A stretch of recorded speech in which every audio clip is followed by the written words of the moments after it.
এদিকে ট্রেনের যাত্রীরাও বাড়ি ফিরতে কমলাপুর রেলওয়ে স্টেশনে ভিড় করেছেন। মঙ্গলবার ভোর থেকেই রেলওয়ে স্টেশনে যাত্রীদের উপচে পড়া ভিড়। তবে যাত্রী চাপ থাকলেও এখন পর্যন্ত কোনো ট্রেন বিলম্বে ছাড়েনি। ফলে ভিড় বেশি হলেও যাত্রীদের বেশ উৎফুল্লই দেখা গেছে। এদিন ভোরে ঢাকা থেকে প্রথম ট্রেন ছেড়ে যায় ভোর 6টায় রাজশাহীগামী ধূমকেতু এক্সপ্রেস।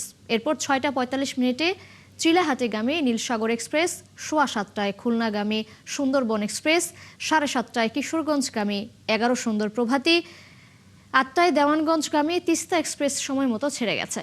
এদিকে বিনা টিকিটে ভ্রমণ ঠেকাতে বেশ কঠোর রেলওয়ে কর্তৃপক্ষ।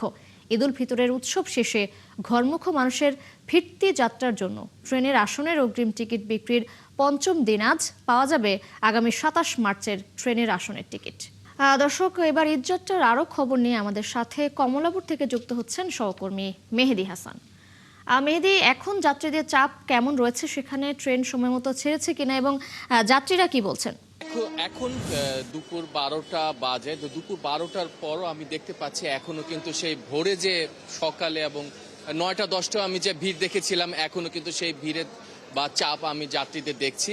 আপনি দেখতে পাচ্ছেন আমার পিছনে কিন্তু অনেক যাত্রী এখানে অপেক্ষা করছে বাংলাদেশের বিভিন্ন জেলায় যাওয়ার জন্য এই ঢাকার কমলাপুর রেল স্টেশনে। এখানে বেশিরভাগ যাত্রী কিন্তু আমি দেখতে পাচ্ছি পরিবার পরিজন নিয়ে এসছেন, যারা আসলে এই অফিস ছুটির পর যে যাত্রাটা শুরু বা ঘরে ফেরার সেই জন্য কিন্তু তারা এখানে রেল স্টেশনে এসছেন এবং এখানে অপেক্ষা করছেন। কেউ হয়তো রাজশাহী যাবে, কেউ হয়তো জামালপুর যাবে এবং চিটাগাং সহ বিভিন্ন জেলার কিন্তু যাত্রীরা এখানে অপেক্ষা করছে। আমি যদি দুই একজন যাত্রীর সাথে আপনাকে একটু কথা বলাই দেই। আপনি কোথায় যাবেন? চাঁপাইনবাবগঞ্জ। কয়টায় ট্রেন আপনার? দুইটাই। টিকিট কাটছেন? টিকিট পাইছেন? পাইছি। আসন পাইছেন? পাইছি। আচ্ছা, আপনি কে আসন? হ্যাঁ, আসন সবটি পাই নাই। আচ্ছা কিরকম আমি বুঝিনি আপনার কথাটা। মানে 4টে টিকিট কাটছি, 2টা আসন দিছে, 2টা ফ্রি দিছে।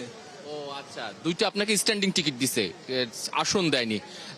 আপনি শুনছিলেন যে এরকম কিন্তু অনেক যাত্রী আছে যে যারা আসলে আজকে হয়তো টিকিট কাটছে, স্টেশনে এসে কাটছে, কিন্তু অনেকে সিট পাচ্ছে, আবার অনেকে হয়তো স্ট্যান্ডিং টিকিট কেটেই তাদেরকে হয়তো অনেকটা বাধ্য হয়ে দাঁড়িয়ে যেতে হবে।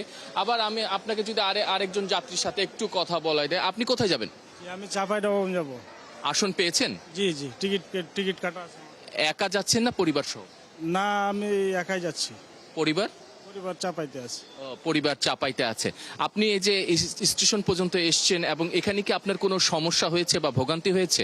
না, কোনো সমস্যা হয়নি, সুন্দরভাবে এসেছে ইনশাল্লাহ। আচ্ছা, আপনি শুনলেন যে এখানে যারা এসছেন, আমি অধিকাংশ যাত্রীদের সাথেই কথা বলেছি, তারা কিন্তু জানিয়েছেন যে এই স্টেশনে ঢোকা পর্যন্ত তাদের কিন্তু কোনো ভোগান্তি হয়নি এবং তারা বলছে যে এবার কিন্তু তারা স্বাচ্ছন্দ্যে আসলে হয়তো ঘরে ফিরতে পারবে এবং রেল কর্তৃপক্ষ বলছে যে বেশিরভাগ ট্রেনই কিন্তু সময় মতো ছাড়ছে।